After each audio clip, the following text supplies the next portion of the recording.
మెదక్ జిల్లా శివంపేట మండల పరిధిలోని చిన్నగుట్టిముక్కల గ్రామ శివారులో గల శ్రీ సాకార ఆంజనేయ స్వామికి నేడు శనివారం కావడంతో భక్తులు విచ్చేసి ఆలయ ప్రధాన అర్చకులు శాస్త్రులు దత్తాత్రేయ శర్మ ఆధ్వర్యంలో ప్రత్యేక పూజలు నిర్వహించి స్వామివారికి శ్రీ సత్యనారాయణ స్వామి వ్రతాలు చేయించడం జరిగింది. ఈ కార్యక్రమంలో ఆలయ సిబ్బంది శ్రీనివాస్, అర్చకులు తదితరులు పాల్గొన్నారు.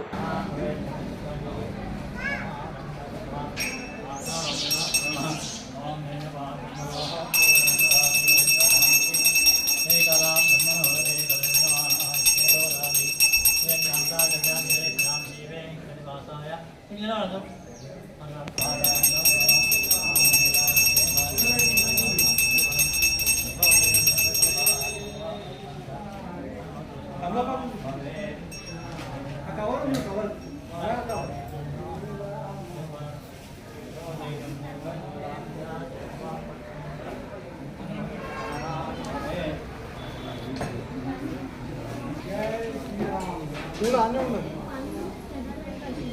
तेलंगाड़ के ना पंड